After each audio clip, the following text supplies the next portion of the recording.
how to differentiate an ankle sprain and a fracture and a complete tear of a ligament.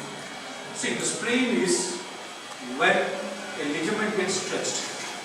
The ligament gets stretched. Ligaments is when one joint, that is holding the joint. From one bone to another bone, what you get a thin film outside is the ligament. When it gets stretched, we call it as a sprain. And the sprain continues like an elastic and gets stiff. That is the complete rupture of the ligament. Right? What is strained? When strained, you are sitting for a long period and suddenly you twist it. So what happened? The muscle which is here in one position turned one to another one. That is called a strain. So the muscle turning to another part is called a strain, and what the muscle and the ligament which is getting pulled apart, stretched over, we call it as a sprain. Okay. So this ligament sprain and strain are very different. So that is when we see that you need to have an ice pack, I said, and you need to have an ankle support. Probably our physiotherapist knows very well. So we got an ankle because the ankle will not move. It should not move in this direction. When you get ankle sprain, this is what regular normal movements. When it happens abnormal movement, that is when the ankle which is supposed to do like this, it turns like this, then you get a stitch. So in order to avoid this, we have got an equipment, something called an ankle binder, where you can put the ankle binder and play.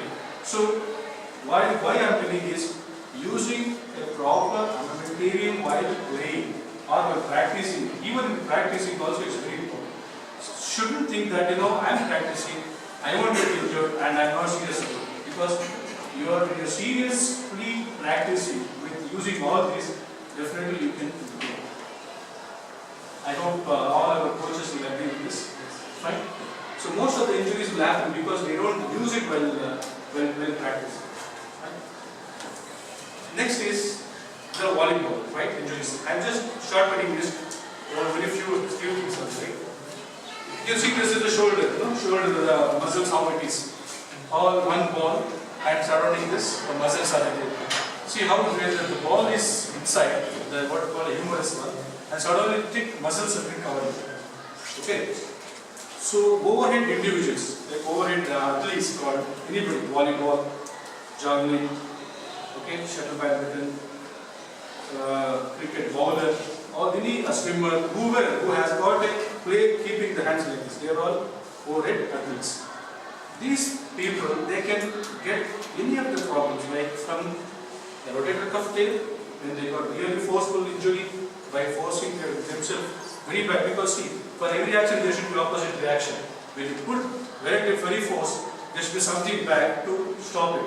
If nothing is there, when you have a dry smash, something or open there, okay, immediately it gets into some problems. Okay, that rotator can tear, or the biceps, what we call it, can come out from its attachment.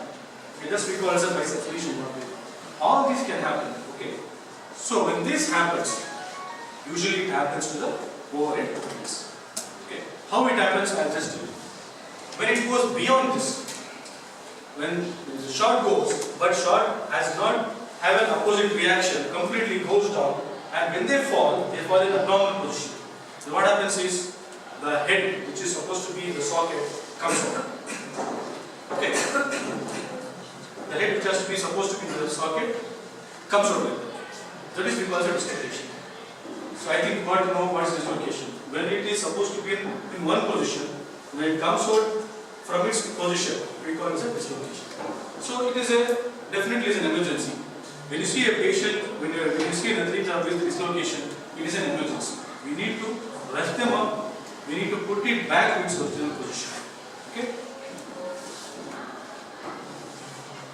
And when what is not emergency, that is not. When they have got a pain after playing, get an injured, the ligament or any stuff comes inside the shoulder, that we call it as a pain. We have a time to buy to show it that. Okay, fine. So I was saying about the shoulder dislocation. We had got an emergency. You rush up to the doctor and get relocated to its original position and take the rest. Okay, when it's rest, usually we'll advise some some 3 or 4 weeks, not put a strain on the shoulder joint so that it should not come out from its place, tearing all its ligaments which is supporting the joint. If it is still not able to come out, we see an MRI. The MRI has got so many other problems which has been shown. We are not able to come out, not able to relieve completely only with the conservative management. We take an MRI, we find out extra things are there. Then if it is needed, so we will switch it back to something so that it should not come out again when you are doing another activity again. Okay. Then the badminton players. Okay. This will very commonly be seen in the badminton players. If they don't have got a proper racket, if they don't have got a proper, measure, every racket has to be measured to the weight and to the hand grip, everything, isn't it? If they not have got a proper length measure, they will have a develop or the time wrist pain, they start getting wrist pain. That is why every athlete will give some wrist band is available. We give a wrist. It is not for just to show or not just to take the sweat off. Because it is reduce the pain, it is reduce the there is a nerve which goes deep into this. We call it the median. Okay, that should not get compromised. That should not get compromised. So in order to relieve that, we give a pain to stabilize the wrist joint. Fine. And next we give an elbow supporting. Okay, elbow support. That is to reduce the. You might have heard about the tennis elbow. Fine, tennis elbow. Tennis elbow doesn't mean that you should get only to the people who plays tennis. Anybody who has, suppose if your racket is heavy and when you play too much over there, so this muscle is the one which goes into more action when you play. So this badminton is played with the wrist, not with the shoulder, right? When you play with the shoulder, then you get a different problems. If you play with the wrist, you have to know what is your weight of the racket should be. The lesser the weight, the lesser the injuries. The heavier the weight, you get all these elbow problems very common. Okay? So that is what you call as a golfer's elbow or lateral epicondylitis. Fine. Other things, next one, this one. We put is the first one, injuries, and second injuries according to the severity. Shoulder injuries can happen, sprain can happen. We got Achilles tendinopathy. Achilles tendon means the pain, the one which goes down the calf muscles. That's called Achilles tendon. That can go sore by constant jumping, and patellar tendon already go jumpers will because of the constant jumping, the kneecap get sore. Okay. So this is a player whom I know, a young junior national player whom I treated. He just after the treatment, once you get injured or some whatever, we'll assess their play, what is their strength and what is their weakness. Okay. So you have to after the therapy or whatever, we have once if we assess his weakness, we have to make that as a strong. And his strength was had become a weakness because of his strength he had developed injury. So that we need to negative it and make the negative into positive. If you see Sachin Tendulkar was a back foot player, right? When he was using the back foot, he had a pain in the toe, right toe. That is right foot. When he got right foot, the whole of the weight was going to the foot. So there one small bone comes. The small bones was strained. I said strained because that one they thought was a fracture. It was not a fracture. Because of the constant strain, there was a completely the pain was coming into the small bone under the brain too. That itself was very much disturbing for him. And he was, I don't know, people are very young at that time. Born or not, I don't know, I remember. Okay, so he was regularly getting out. He was not playing to his potential. When he come out, it has to be either 50, 70 or 100. Because that was a period where he used to get out very fast. Because he was not able to concentrate when he goes back and play. So, when they analyzed, that was that time my teacher, he analyzed him, he has to go to South Africa. What they does is, they just do not treat the patient by looking at the MRI or X-ray or whatever problem. You need to have a completely analysis of the kinematics of it. Complete, analyze the complete what is the action is doing, how he got injured and why he got injured. When you know, when they analyze about it, they got to know that because he is having a heavy bag and he was leaning behind, that was putting more of his weight on the toe that was causing a pain for him. So what they did, what you have to do treat for this? Our surgeons from Mumbai, they said, you take out that bone, you will be fine. Fine? The small piece which is strained, the bone piece, take out, you will be happy. He can play normal. No, that was not the thing. He had a heavy bag and he was going behind. So change it, make it into positive. Why to disturb the one which is anatomy which is already there? So, give him a less or weight back and allow him to come forward and play. Okay? That's going behind was a backhand and wheel is a next. So that's completely shifted is again, the game also shifted, and those people who knows in batting, those who know the keepers, the bowlers, they were again disturbed because his change is completely the formula of his game.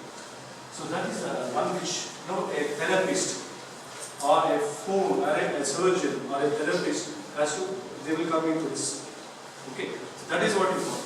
So that is the way we will take into the strength and negative of the patient and put into action. Okay?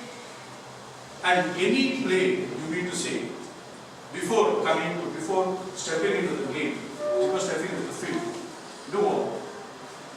I don't know how many people give importance to the warm up. Minimum 50 to 20 minutes should be given, time should be given for the warm up. Right? So what type of warm up and when you have to warm up, it's not like you warm up and sit. No. When you warm up, you should be very close so that you can take the same heat, the same threshold, the same heat should be carried out to the next important game. After warm up, if you have a rest because the body has had what temperature, it has maintained the heat, that is the heart rate was maintained. That heart rate, if you just make it slow down, your muscles will completely or everything will be calm.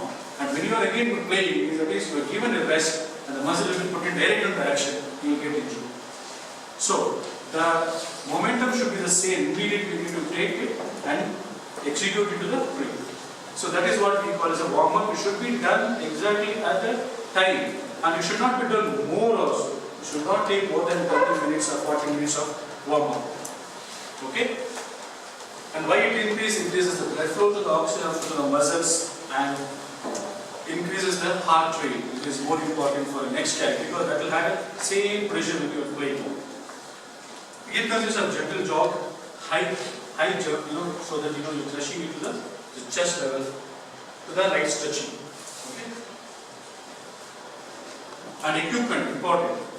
The way our therapist, what we call the sports therapist, physiotherapist, they are most important. They actively should play in giving a massage, what we call. This is a sports massage. When somebody is injured, just put an ice and put a heat therapy or whatever the ultrasound is taking to the physiotherapy department, put a nice therapy. No, that is not all the treatment.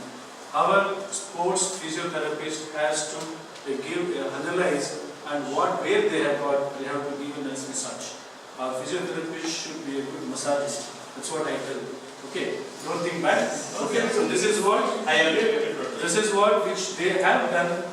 They are doing it in abroad. Okay, in abroad if you go, they will be just taking and working their hands. Physically they will be exhausted because they work on some 5 to 6 patients. They nicely give a therapy over there so that they can come back into action. Fine.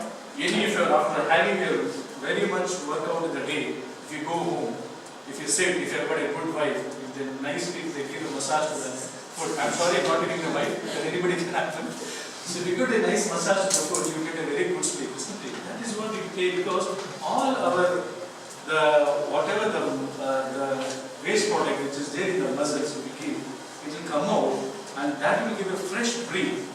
If you are not doing that, that will stay over there and that lousy of that muscles will still be there in the body. So massaging is most important. With that, rehabilitation and